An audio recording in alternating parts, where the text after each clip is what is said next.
Is the Lord. परमेश्वर ने हमें आज्ञाएं इसलिए नहीं दी ताकि वो हमें दोषी ठहरा सके, लेकिन उसने हमें आज्ञाएं इसलिए दी है ताकि हम बुराई से बचे रहें,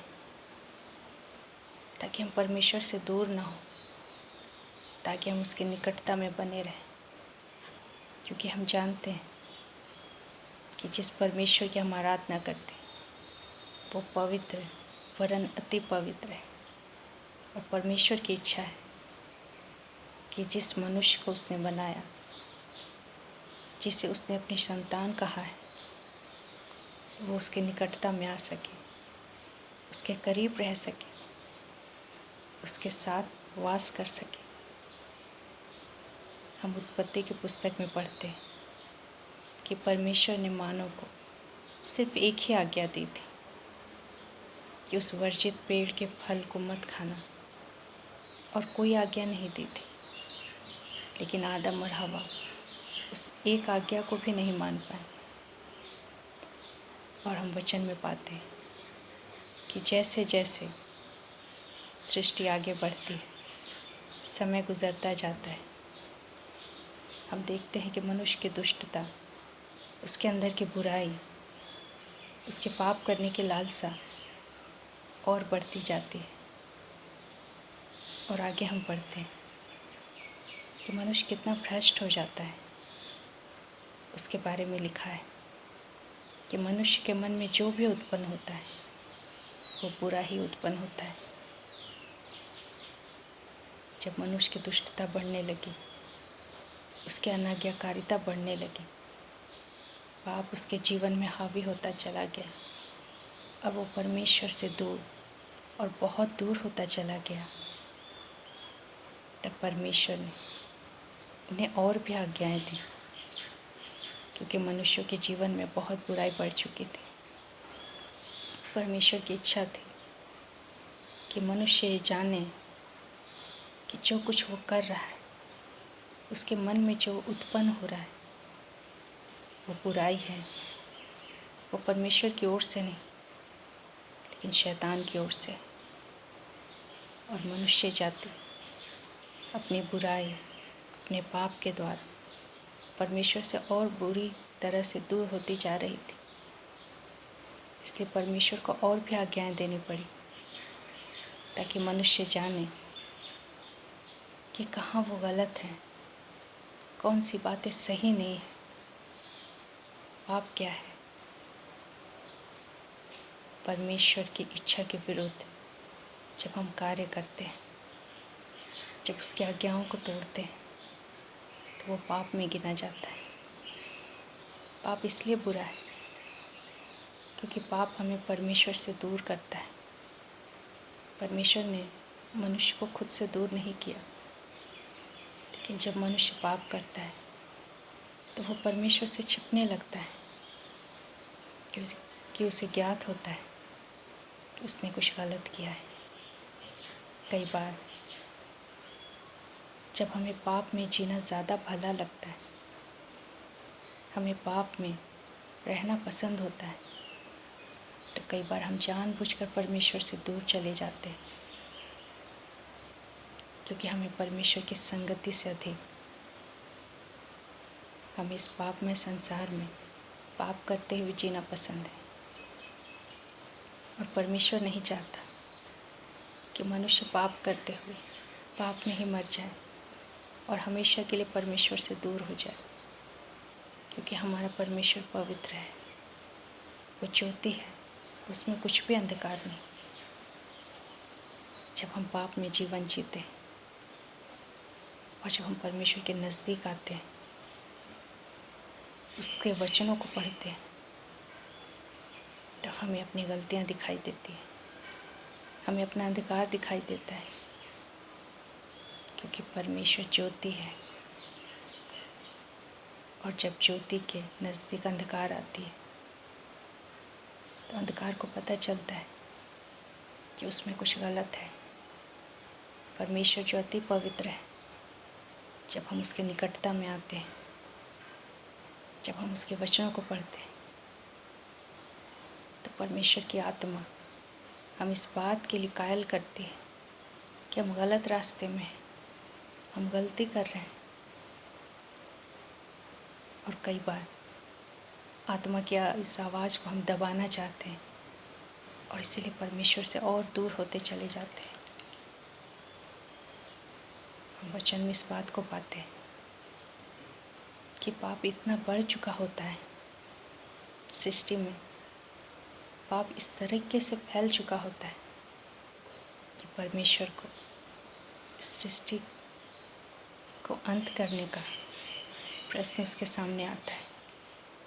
और हम देखते हैं नूह के समय में किस प्रकार जल प्रलय आई और किस प्रकार से मानव का जीवन समाप्त हुआ। लेकिन परमेश्वर बताना चाहता है कि हम पाप को हल्के में न लें, परमेश्वर की आज्ञा को हल्के में न लें। लेकिन परमेश्वर का यह अनुग्रह है कि वो अपने आज्ञाओं को देकर हमें ये समझाने का प्रयास करता है कि पाप साधारण नहीं है। वो साधारण इसलिए नहीं है क्योंकि पाप हमें परमेश्वर के नज़दीक नहीं आने देता, क्योंकि पाप हमारे और परमेश्वर के बीच में दूरी उत्पन्न करता है, क्योंकि पाप हमें अनंत मृत्यु की ओर ले जाता है। हजारों आज्ञाएं परमेश्वर को देनी पड़ी क्योंकि मनुष्यों की दुष्टता, उसके पाप अत्यधिक बढ़ गए। लेकिन इसके बावजूद मनुष्य इन बातों को समझते नहीं। तब परमेश्वर ने मूसा को 10 आज्ञा दी। सारी व्यवस्था का निचोड़ उन 10 आज्ञाओं में परमेश्वर ने उन्हें इज़राइलियों को दी ताकि वो उसका पालन करें। और जब वो उसमें चूकें तो वो अपने परमेश्वर के नज़दीक आएं, उससे क्षमा मांगे और उसकी क्षमा प्राप्त करें। लेकिन जब इन 10 आज्ञाओं को भी मनुष्य मानने में चूक गए, तब भी परमेश्वर ने हार नहीं मानी। लेकिन उसके बाद उसने यीशु को भेजा ताकि वो हमारे बदले जितनी भी आज्ञाएं परमेश्वर ने दी है, उन सारी आज्ञाओं को वो पूरा करे अपने जीवन के द्वारा। वो एक निर्दोष जीवन जिए और एक दिन हम सबों के पापों के लिए वो क्रूस पर बलिदान हो जाए ताकि हम सारे पापों से छूट सकें। यीशु ने हमारे स्थान को ले लिया ताकि हम मृत्यु से बच सकें। और जब शास्त्री और फरीसियों ने यीशु से पूछा कि व्यवस्था में सबसे बड़ी आज्ञा क्या है, तब यीशु ने कहा सबसे बड़ी और मुख्य आज्ञा तो यही है कि हम परमेश्वर को अपने सारे मन, अपने सारे प्राण, अपनी सारी शक्ति और बुद्धि के साथ प्रेम करें। और इसी के समान दूसरी आज्ञा भी है कि हम मनुष्यों को अपने समान प्रेम करें। और यीशु ने कहा सारी व्यवस्था और भविष्यवक्ताओं का आधार यही है। परमेश्वर अपनी आज्ञाओं के द्वारा अपने प्रेम को प्रकट करता है क्योंकि वो नहीं चाहता कि उसकी सृष्टि नाश हो जाए। क्योंकि जब हम पाप करते हैं, पाप में जीवन जीते हैं, परमेश्वर की आज्ञाओं को तोड़ते हैं, तो मृत्यु हमारे जीवन में आती है। हमारा परमेश्वर जो जीवित परमेश्वर है, जिसके पास अनंत जीवन है, वो हमें वही देना चाहता है। इसलिए उसने हमें अपनी आज्ञाएं दी ताकि उन आज्ञाओं को पढ़कर सुनकर हम समझ सकें कि हम अपने जीवन में किस स्थान में हैं, हमारे जीवन की स्थिति क्या है, और उसके अनुसार हम परमेश्वर के सम्मुख उपस्थित हो, पश्चाताप करें, क्षमा मांगे। यीशु का लहू हमें सारे पापों से धो देता है। परमेश्वर ने आज्ञाएं हमें इसलिए नहीं दी ताकि हम दोषी ठहराएं, ताकि हम दोषी ठहराए जाएं, लेकिन इसलिए दी ताकि हम संसार के साथ दोषी ना ठहरें।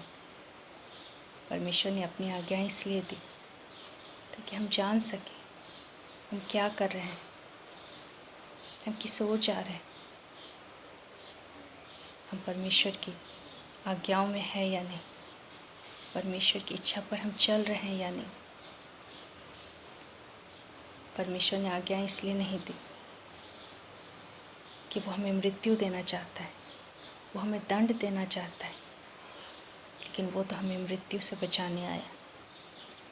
उसने तो सारा दंड अपने ऊपर ले लिया।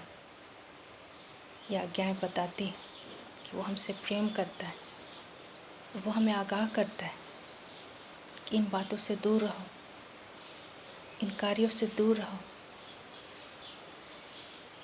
ताकि तुम बच सको, ताकि तुम जीवन प्राप्त कर सको।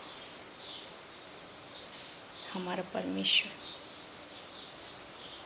प्रेम से भरा हुआ परमेश्वर है और उसकी आज्ञाएं उसके प्रेम का ही प्रतीक है, क्योंकि वो नहीं चाहता कि हम नाश हो जाएं। वो नहीं चाहता कि हम पाप में जीवन जीते हुए एक दिन सदा के लिए अनंत काल की मृत्यु को प्राप्त करें, लेकिन वो चाहता है कि उसकी आज्ञाओं को जब हम जानें, जब हम पढ़ें, जब हम सुने, तो हम समझ पाएं कि हमारा परमेश्वर क्या चाहता है और उसकी इच्छा हमारी भलाई से जुड़ी हुई है। परमेश्वर प्रेम है और उसने अपने प्रेम को इस रीति से प्रकट किया कि जब हम पापी ही थे तभी वो यीशु मसीह के रूप में उस सही समय पर हमारे लिए क्रूस पर बलिदान हुआ ताकि हम बचाए जा सकें। उत्पत्ति में परमेश्वर की पहली आज्ञा को हम पढ़ते हैं। निर्गमन 20 में हम परमेश्वर की उन 10 आज्ञाओं को पढ़ते हैं। मत्ती 22 अध्याय में हम परमेश्वर की सबसे बड़ी आज्ञा को पढ़ते हैं। परमेश्वर ने एक आज्ञा से आरंभ किया और अंत में वो एक आज्ञा पर आकर ठहर गया कि हम अपने परमेश्वर को अपने सारे मन, अपनी सारी बुद्धि, अपने सारे प्राण, अपनी सारी शक्ति के साथ प्रेम करें और दूसरों को भी हम अपने समान प्रेम करें। यही एक आज्ञा है जो अब हमें माननी है, और जब हम इस आज्ञा को मानते हैं तो हम सारी व्यवस्था को पूरी करते हैं। इसके द्वारा परमेश्वर की हर एक आज्ञा पूरी हो जाती है। हम इस बात को समझें, परमेश्वर की आज्ञा का पालन करें, ताकि हम सदा के लिए परमेश्वर के साथ हो सके, उस अनंत जीवन को प्राप्त कर सके जिसे देने के लिए हमारा यीशु क्रूस पर मरा। परमेश्वर इस वचन के द्वारा हम सबों को बहुत ऐसा आशीष दे। धन्यवाद।